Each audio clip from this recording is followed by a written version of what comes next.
Hey guys, welcome to the first episode ever of the Fracture Podcast. My name is Miguel, I'm Sal. and this is our first time doing this kind of content, really. So we're kind of just spitting ideas out about the shows that we like, mainly anime, but other forms of media as well. And Sal, what shows have you been recently been watching? Oh God, so many. I've been bouncing off between like live comedies, Parks and Rec, My Girlfriend Loves, Office, always a classic. Always a classic. Bunch of animes that I've been trying to binge. That new wonderful show that just came out about the good golly, what is the name of it? I just said it about 5 seconds ago. Yeah. The vaults, they had Yeah. vaults, they're all broken. You're so close. Nuclear aftermath, Fallout. There it is. Yeah, you were so close. I saw the wheels turning on that. The gears, the vault door opening. Excellent. I saw all that opening. So speaking of Fallout, there's a lot to go over there with that show, right? Fallout was first and foremost released all in one blow, 8 episodes in one shotgun blast to the face. I was actually wondering how do you feel about that? Rather, do you like the binge watching model? Or do you prefer the weekly release model where everyone gets to like kind of catch up and be in the same episode? Or where one person gets to binge watch the entire show and, talk about it, experience it? Like, See, What do you so I'm cool with the binging thing. same. I've gotten too used to it. I haven't been watching actual TV, like just straight streaming, like live kind of a thing for a very long time. You mean cable, right? Anything, cable, satellite, whatever, anything that releases That's live right. and or on like a weekly basis, kind of a thing. Mm-hmm. I usually any anime that I seem interested in, I usually keep finishing on anime that I'm already watching or other show that I'm already watching. While that one releases, and then once that releases, I'll watch that. However, though, my girlfriend and her family, I recently moved in with her, so we now have all of these. Thank you. We now any show that is somewhat interesting to any one of them, we must all watch together. Oh, okay. So That's so interesting. So okay. I'm not allowed to watch it and get ahead of it so that we could all watch it together so we could all have the nice reactions, everybody's involved and all that kind of fun stuff. Nice, It's nice. great. Currently we're watching this adorable little show about an autistic lawyer, actually. Oh, the good doctor. No, that's a doctor, not a lawyer. Wait. Correct me if I'm wrong, because I might be. I thought you had to get They your do get doctorate. doctorate, yes, they do Okay, get doctorate, alright. but they're lawyers, not... Actually, I don't think you need to get a doctorate for it. You have to pass the bar exam. Hey, guess what? I have an arts degree. I have no idea. Anyway, Okay, hold on. Real it's quick. similar concept. Go ahead. In this case, the lawyer, her name is Woo Young Woo, adorable little girl. Okay. She obviously Wait, I thought she was a doctor. Full-blown adult. Full-blown Okay, adult. alright. Full-blown adult. She's adorable. The show, it's adorable as all hell. It is cutesy, but it's very law-abiding. Like the first time she spoke words were her saying a whole ass law. Like an amendment? Yeah, no, like a whole law, straight word from word Oh, wow. from I forgot what the book's called, but like those were her first words. Mhm. They were worried. This was she was like 5 years old, so they were worried that she was never gonna talk. And suddenly she bursts out a whole law, word for She's word, quoting. right out the textbook. Gotcha. Insane, but really good show. What is the show called? You remember the name, right? Attorney Woo Young Woo, I think. That's actually quite on the nose. But is it animated, live action? No, it's live. It's a live Oh, show. okay, It's a okay. live Korean drama show thing. It's on Netflix, I believe. Dude, the last Korean media I saw that was really good, Netflix, Mr. Kim's Convenience Store. So funny. I definitely recommend it if you get a chance. About this Korean-American family, or Korean-Canadian family, trying to make their way as immigrants in a little convenience store that they own. It is a very nice, what I would call a slice of life show, very like simple and, hey, this is what's going on today, but also the relationships in life and how people are characters. We get in each other's way, we grow, we develop, and sometimes we come with baggage, and they make a comedy out of that. That's well done. It's fun. It reminds me of speaking of just like how life goes and everything else, the Mhm. show, I think it was also on Netflix, ironically enough. Or no, Hulu. Beef. Hamsa. I've seen the title card. I know that it's just the word beef. It is just the word beef. Like bold, thick lettering beef. No, I remember, but I don't remember what the show's about. It's about aggression in life, just in general. So it follows, I think, two main protagonists throughout the whole show. Yeah. And it's solely going around like one moment of aggression, road rage that connected these two people. And now throughout the entire show, you just see how things escalate, get out of control. They move on to this thing, one retaliates the other retaliates back. Other family members get involved. It's crazy. That's really, cute. really cool though. That's really a cool weird, show. cute meet cute. They're not together.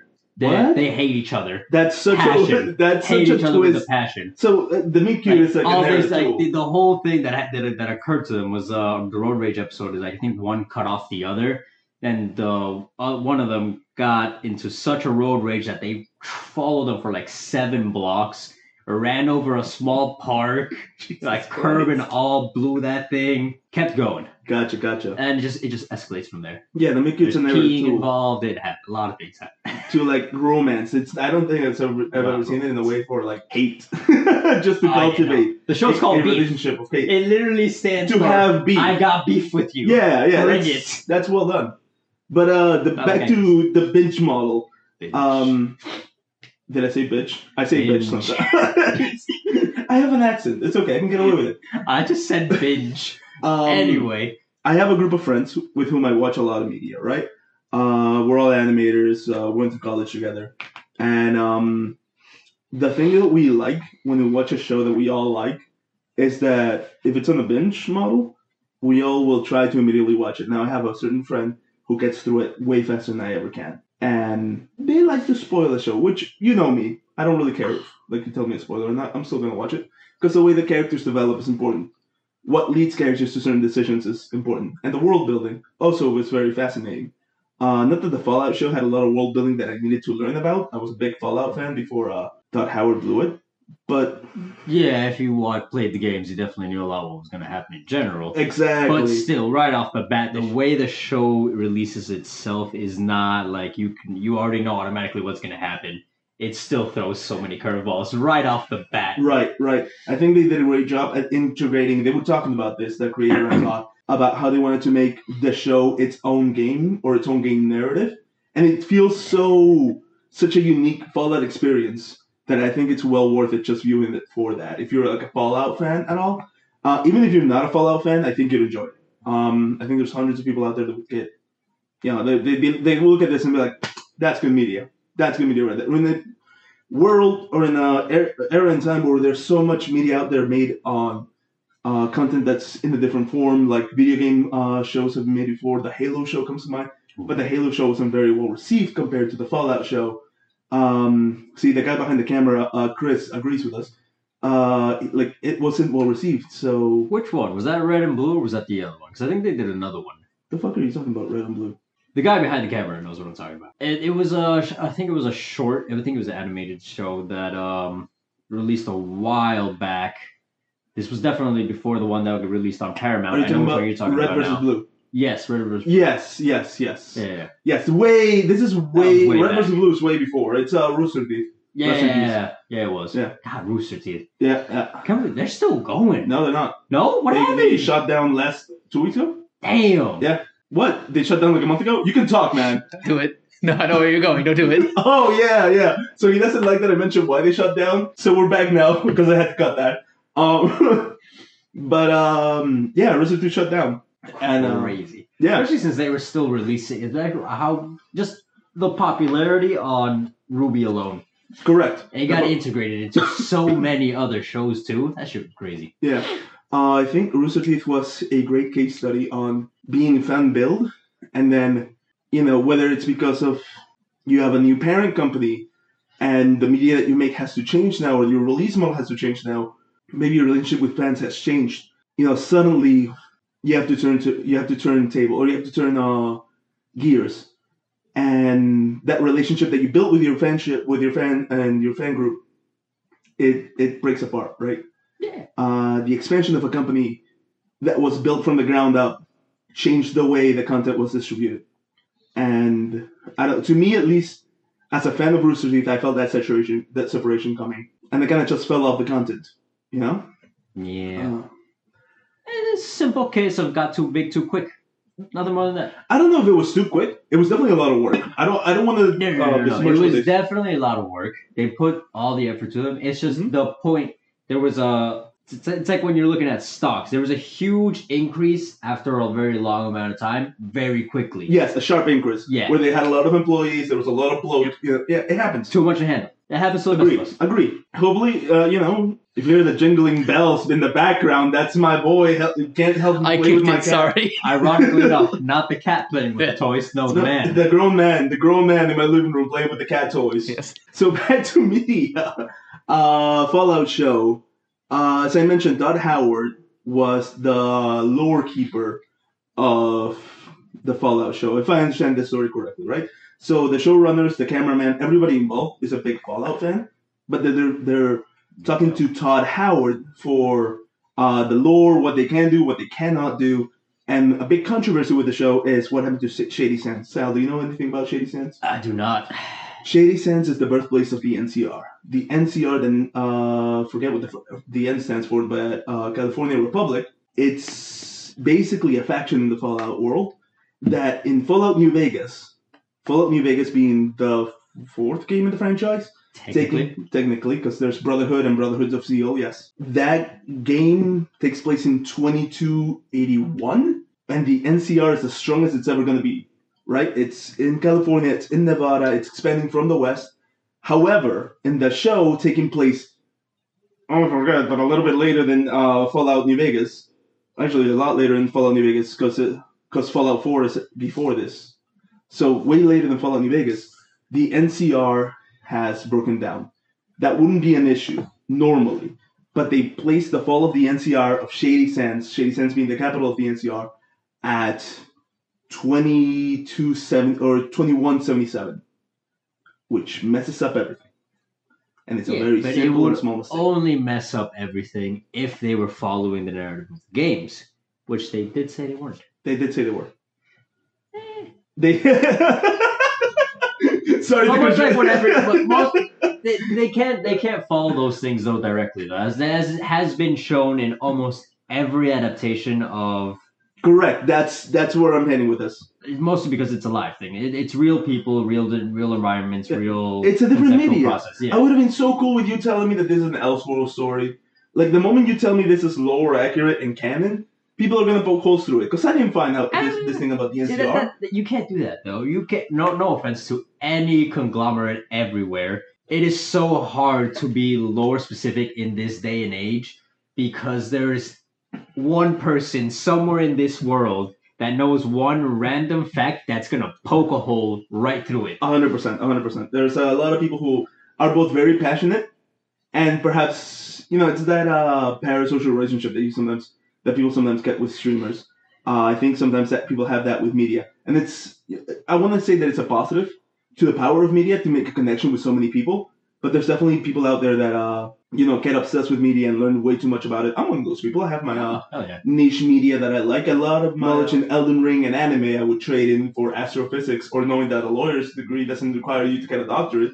But completely different final exam and all studies altogether. But regardless, right. That being said, a doctor could be a lawyer. Could a lawyer be a doctor? Yeah, they can. I suppose, yeah. They have multiple degrees. You don't have to get one thing or not the other. Yeah. No, you can get everything. Yeah. If you were, you in fact could be Dr. Professor Mr. Patrick. God, man, I would have to change my name. To Patrick, yes. To Patrick, yeah. Not the hardest part here. But I did mention it in that little spiel. And turning gears here, Sal, winter season just ended. Anime winter season. What was your top 3 anime of the season? Too exciting. So much released. So much content to Actually, watch. Let's put a pause there. Why is there always so much content? My anime list of things that I want to watch is huge, and I'll never get through it. Variety. That's why. Yeah. There's so many varieties. There is literally an anime. I follow these 2 people. I forget who the hell they are. I honestly forgot who they are. It's just this one person that I think it's TikTok or some shit. Okay. Don't remember what it was that I saw it on that they followed on. Oh, might be Instagram. Anyway, almost fell off the couch. Yeah, Anyway, a little close to the edge there. they have a whole series specifically running on a gag that no matter what you can come up with, there's an anime for it. Yep.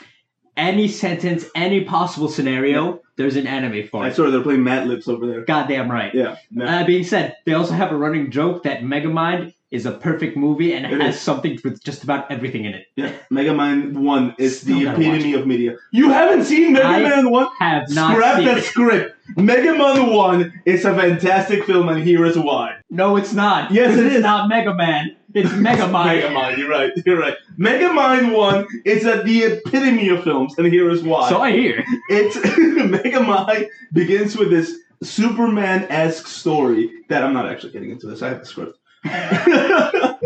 Look out for the next episode where it's just Megamind all the time. But your top 3 of the season. Top 3 anime, go. Definitely Freerun.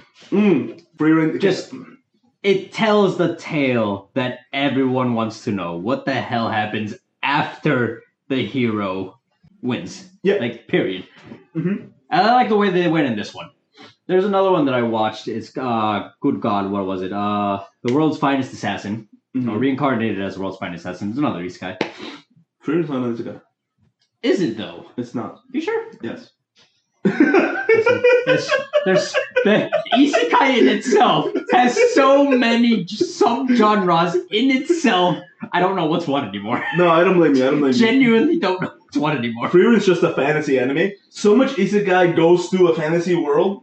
All isekai goes to a fantasy world. I don't blame you for making that distinction. Genuinely, all isekai is everyone coming from our boring ass world to a fantasy. Yeah, the one factor is Of magic. sorts. That's all we want. Everybody in the world wants magic. Doesn't matter who you are. I don't remember if the Puella Magica, Magi, Madoka, one of those combinations of those words. Yeah. I think that was also Magical had a Girl second Madoka. season. Yeah, that one. Haven't seen the show. Know the name. Crazy plot. Wouldn't have seen it coming. Wouldn't have expected it from a magical girl anime. Yeah, that's also why I didn't see it. I thought it was a Magical Girl anime. So did I. My coworker told me I was wrong Up every time. until I saw this video, all my anime inspiration comes from shorts that I saw from someone. Fair enough. Small blurts. That's That's all how it takes to media catch me. priorities. But yeah, no, it was on a list. It was just a list of most psychological, one of the top psychological twisted animes, Oh. and that was there. Psychological I'm like, why horror? is that on? No, just psychological anime. Hmm. It's just it's dark, twisted. It's a magical girl. It's still a magical girl. They do turn into magical girls. They do get offered a chance, and they get offered a wish. No strings attached. Oh, that's good. The only string, obviously, is that you turn into a magic girl for your wish, Wait. right? Okay. So are they just regular girls before that? In this universe, yeah, they're just regular Okay. girls. And in this universe specifically, makes sense later on Okay. why I say that.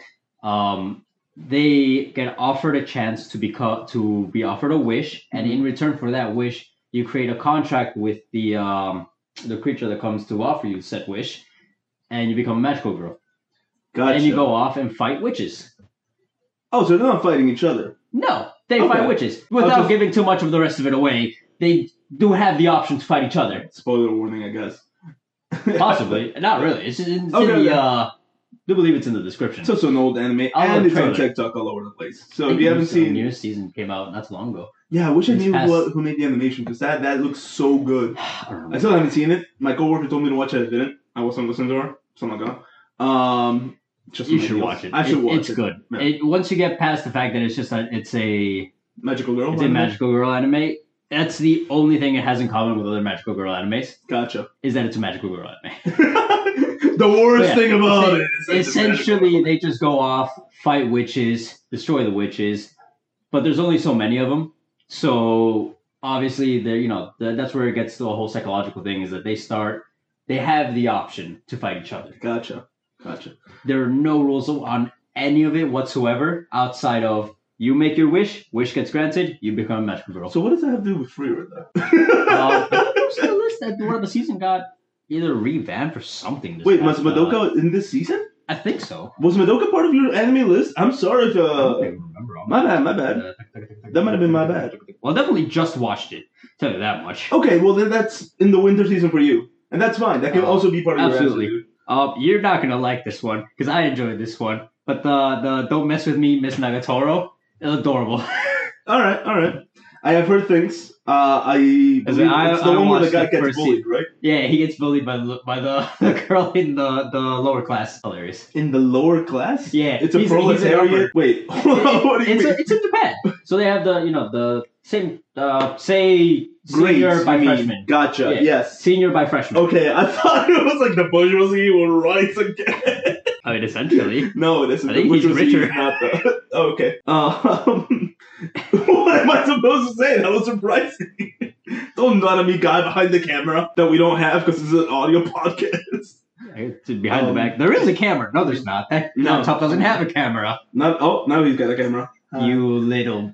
I have on my anime list Frieren top of the list too. Frieren is made by Studio Madhouse, a studio that I didn't really follow like everything they make, but every once in a while they'll make something that is so visually stunning I have to stop, right, and pay attention.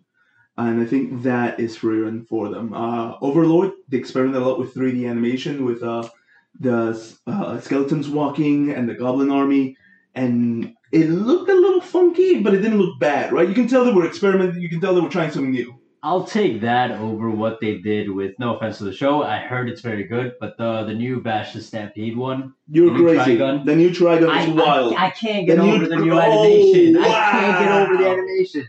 The new Trigun is one of the new stories. They messed up my boy. They didn't mess up your boy. Your boy just looks a little younger. I get it. He looks weird. He looks shiny. He does look shiny. Everything in that show looks... It's a dust. What is it called? It looks very post-apocalyptic. Just because there wasn't an apocalypse doesn't make it less. You know, it's a desert world. It is a desert world. Although it's a Tatooine. Man behind camera. Tatooine? Yes. No. Sand planet. Yeah. Okay. Yeah. All right. Good. Good reference. Sure. Yeah. Thank you. I'm proud of myself because I'm not the Star Wars guy here. But Frieren, Studio Madhouse has this moments. And there's this scene specifically in Frieren, I think it's in the first episode, where a comet's flying by. And the comet is 2D animated. It's clearly just a 2D vision where they play with the brush. There's no hard line on the outside of it. And it looks so stunning against the illustrated background that I knew at that moment, I'm going to watch the shit out of this series. That series, I'll probably remember for a long time past the winter season. So it made a big impact. Now, Studio Madhouse also had an interesting way of tackling this kind of narrative, right? I think Frieren has, despite her being an elf, right? And in the show, she's an elf. And in this show, elves are kind of like Lord of the Rings style, where they live for a long time, or just not know death. I don't actually remember. Yeah, they just live for centuries. They live forever, right? Yeah. They live for very long. They don't age, and they have very long lifespans. Gotcha. So not quite Lord of the Rings, but kind of. Yeah, close enough. Frieren has this very interesting human perspective on her, right? That at the time in the show that we're meeting her past the journey's end, 29 years after. Yes, but she's experiencing death, and she's experiencing death of a loved one, which to her is something she hasn't come in contact with. She doesn't have to worry about. I know she had her master die or pass away, but that didn't hit her as much as the hero's death hit her. That, to me, was a narrative full of human pathos, because it reminded me of being a kid and understanding what death is, but not understanding the gravity of death or gravity of having someone you love pass away, and how human beings are experiences and how human beings are written to be characters is because people are characters in the experiences that we live, and we experience one another. It was something that hit me in a real human way. That even as I'm speaking now, it swells up within me. Right, I remember my grandfather who passed away not too long ago, and I loved him, and I wish I had more time to spend with him. But I'm always going to remember the experiences I had with him, right? And that's kind of that connection that I think if a piece of media out there, no matter what the content is, right? This is an anime that came out in 2024 in the winter season, but it's also something that resonated at a human level on the story basis of a connection with a character of an elf, right? Who, despite all that, it can make that connection, it can make that impression. That to me is the power of media. That's why I think Frieren will probably be remembered for a long time to come. Oh, yeah. Yeah. I mean, it already got nominated to be one of the top animes, period, that overtook the long time holder of it, Full Metal Alchemist. Oh, dude, did you hear the controversy of that list? You're talking about the top anime list. Yeah. Yeah, it knocked off one Full of my Metal personal Alchemist. favorite anime. Yeah, because you're the problem. Yes. Goddamn right, I'm one of the problems. No. Now, I can see how this is better to top it. It'll never take off the nostalgia from that show. Yes.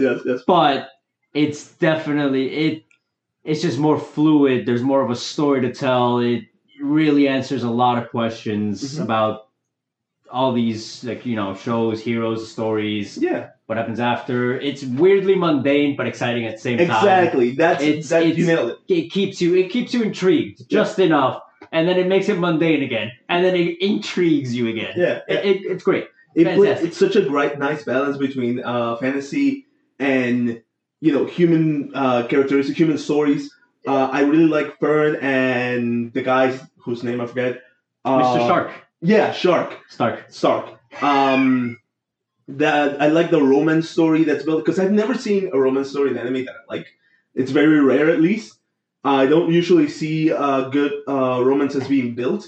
I think their little love story as it's developing is honestly it's so cute. Pretty basic. But that's all it is. Pretty basic though. People falling in love takes a while. The only thing I don't like about it is that they make her so closed off and indifferent for too long. Well, that's because who she grew up with. She grew up with Frieren, who is a priest. As well. Well, the priest was what, 6 years of her life? Maybe 10? 10. Anywhere from 5 to 10. I can't Let's be generous and say 10. Yeah. Then Frieren takes her and she's what, 28? So 18 years. Given how outgoing, loving, and just correct in general of a character was the priest of a character himself, I feel like she should have been just a little bit more, maybe shy, but not dead inside. Yeah, I get where you're coming from. I get it.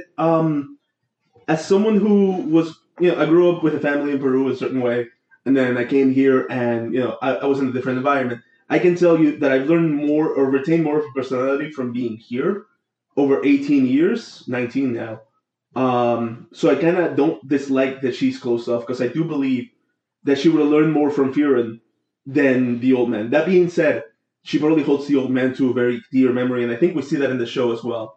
That she joined Frieren in this crazy journey, and she rushes her along because she wants to get to this, the afterlife, quote unquote. See, that's a whole nother aspect of it too. Her life, Frieren's life to the girl's life. Fern's. Fern will forever be a small child to Frieren because Frieren is a 300 it's ageless. Age old. Yeah. That's the part of her perspective that we can never get. To her, it's a blink of an eye. To Fern, it's like a pet to a human. Yeah, but yeah. You're their whole lives, but they're only a part of your life. Correct. That's humans to Frieren. It's a weird comparison, but I get where you're coming from. Yeah, it's the matter of perspective on just how long someone has with someone, right? And I think that's what Frieren learned from her experience with the passing of the hero. And I think that's something that we learn as we all grow up, right? And if you can take anything away from this episode of the podcast, is that enjoy the people that you have in your life, Guy behind the camera, we're probably going to run long because we have 2 more enemies to get through. At least I do. Yeah, first episode can be a little long. Accurate. Why is it accurate? All right, cutting back in. The next anime I have in my list of top 3 for the winter season is Delicious in Dungeon, or Dungeon Deshi. Honestly, I haven't watched it. I saw many great things about it. I really want to watch it. I love food anime. Toriko is one of my top favorite ones. I hate that it's not in English. One day I'll be able to watch it in the background as I cook, but until I learn Japanese, I will not. Yeah. Sub or dub? There's only sub. Ooh, I don't know. They don't have it dubbed. To all the elitists out there, we're dubs in this house, all right? Listen. I do both. It depends on what I'm doing. Don't hate Sal. Hate me. If I'm playing anime in the background while I cook, I like it to be in English so that I can still understand the story of what's going on. Yeah. If I'm watching an anime to just purely get the essence of it, I'd rather the original language, whether that be Korean, Japanese, whatever it may be. 100%. Hindu, But Delicious in Dungeon. Chinese. There are Chinese animes, there's and a their fire art Chinese style anime. is completely different, Yep. but beautiful all the same. Yeah, 100%. Media comes from all over the world, man. It's one of the great unifiers. Food, media, content in general. Who we are. I can't believe you also started playing with the cat toy. We had the issue with the guy behind the camera. You're the guy in front of the camera. Please, Sal. I have no allies. Delicious in Dungeon is great. Studio Trigger did a fantastic job. It's a Netflix exclusive, I believe. And Studio Trigger, that's usually all about coming of age stories, stories about sexuality. Suddenly made some food anime, but they still have their identity, right? If Studio Madhouse is about experimenting with animation and finding out what works, what doesn't, Trigger has an identity, and Trigger sees it through. It's so beautiful to look at consistently. The action shots are dynamic. Not theme of the show, because the most I could find about a narrative connection to the show, like throughout, is that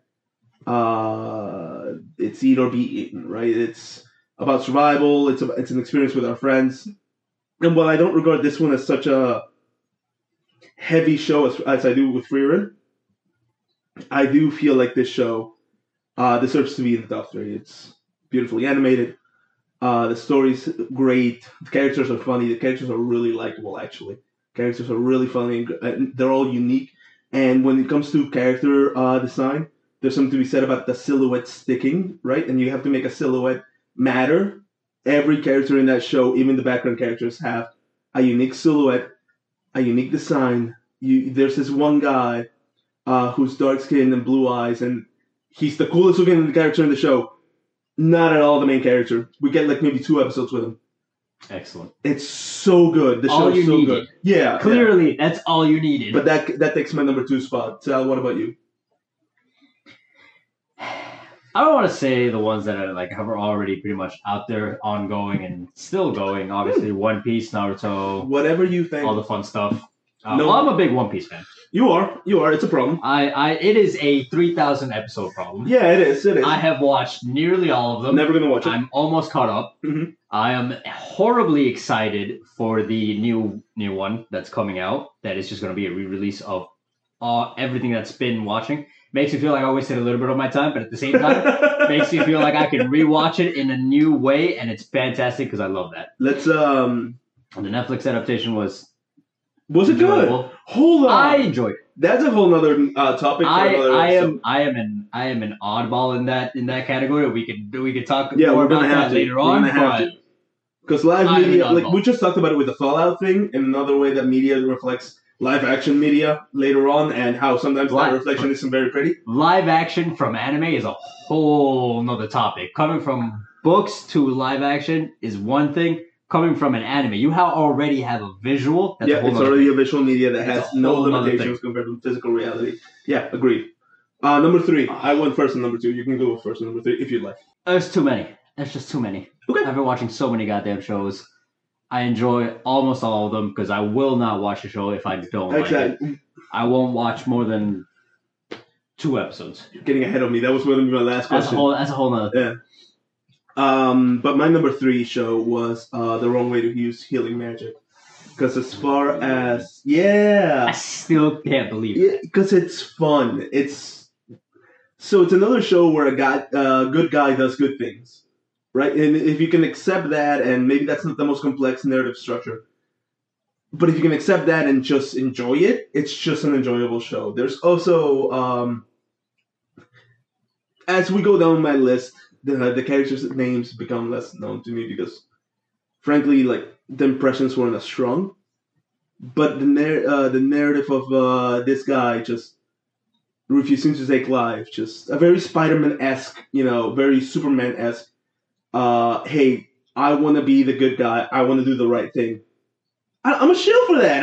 I like superhero stories. I like good people stories. That's That's the media I want to watch. I want to watch good things happen to good people. That's it. I can't explain it. Fuck the script. Like, I can't. It's what I want to watch. You know what? I can understand why you don't like some of the ones that I watch. I A lot of know. the ones that I watch. You like have pretty Misery. much everybody dying. I don't like Mystery. Gurren Lagann.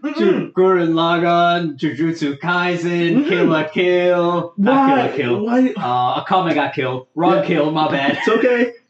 But like, so much mystery happens in your day to day. If you just want to enjoy media for having good things happen to good people, welcome to my club.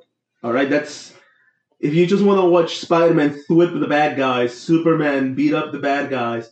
We're not in the house for bad guys. Spider-Man, so underrated, first of all. It's so good, underrated.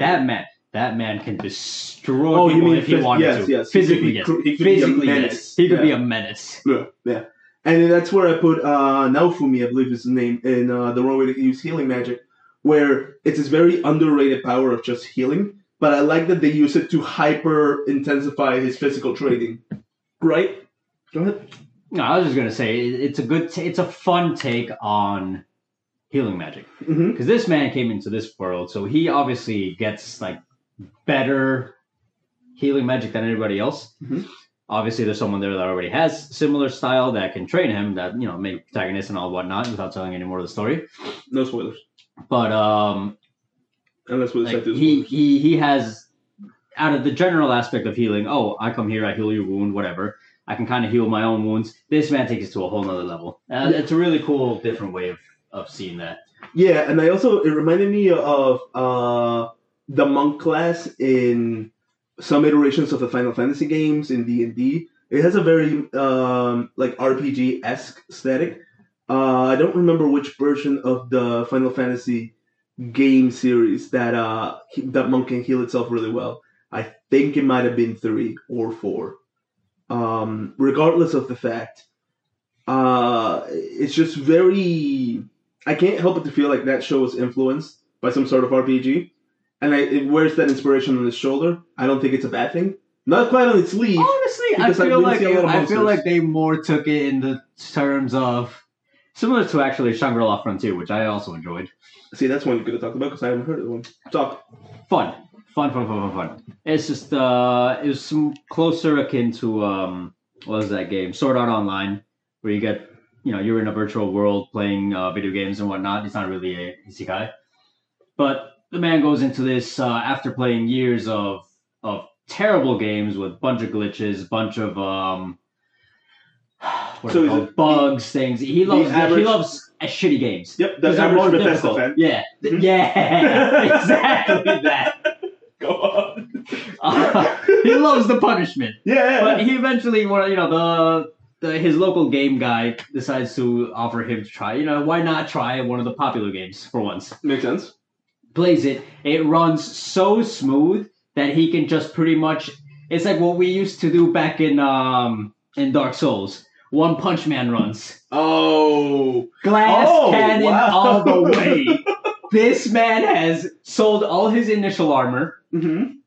so he can get max gold and boost up his points. Wait, so this isn't isekai. This is just This is just a video game. this is just a video game. He's just playing video games. I'm gonna watch the shit out of that. That's fun. Yeah, he doesn't get trapped in there. It's nothing like that. Now, there is a whole little subplot that they're probably going to touch more upon in Season 2 and whatnot, but I'll leave that for later. That's fair. That's fair.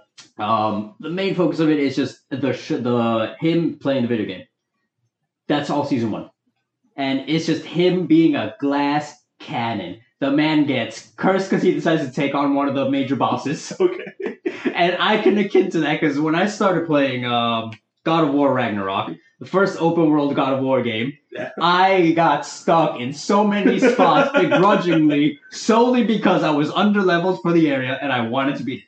That's fair. I That's wanted fair. to beat it and I was gonna do it and I'm still stuck in a certain part. That's the trap behind open world, and I think that's what makes And games fun. And again, this is a media that's podcast. the show. Yep, that's awesome. It's a whole VR open world game. Oh, it's VR. Yeah, VR open Okay, world okay. game. So Neurotech man goes sit, God, I goes to can't sleep, wait. goes into the game. Yep. Does these things. I can't wait to game while I Has a sleep. small outside of the video game life. He's got his family. They have a contract. It's really cute because Yeah, he's got to deal with his family. which is Where he doesn't immerse himself completely in his video games. He comes out, he logs out for dinner, and he's allowed to play as much as he wants, whatever he wants. Mhm. No rules, but family time and studies. And you're good That's to go. well done. You can do what That's you well you can done. do what you want. Fun I thing, like that. fun game, fun show.